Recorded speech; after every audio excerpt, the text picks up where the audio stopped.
Actually, Sarah, I think this is a bear market in equities around the world generally.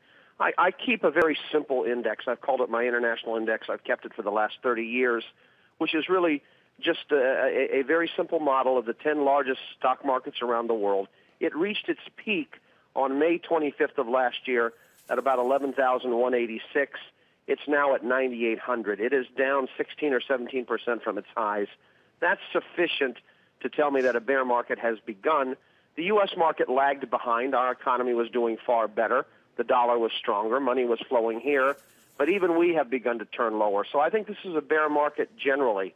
If you missed the start of the bull market in 2009 by 6 months, 7 months, 8 months, you still did very well. If you missed the top of the bull market by 6 or 7 months, and here we are only 6 months after the peak in my index, and yes, we are down 16% in international terms, but we're only down several percent here in the United States.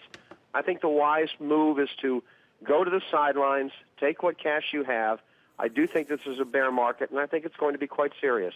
Dennis, you mentioned your index looks at the top 10 sized markets around the world, so I guess that includes Hong Kong, but it won't include Shanghai. Do investors need to be reminded that the spark of all of this week's moves, Shanghai market, is a retail investor-driven domestic, mainly domestic market, which is a lot smaller, as is the Shenzhen market, than Hong Kong and the Nikkei?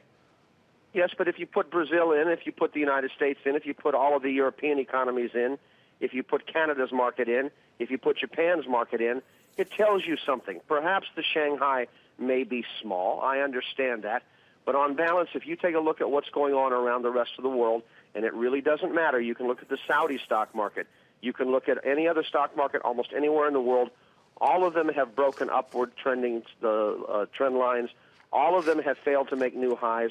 All of them are going lower. This is not just a one-off circumstance. This is a global, universal circumstance, and attention should be paid.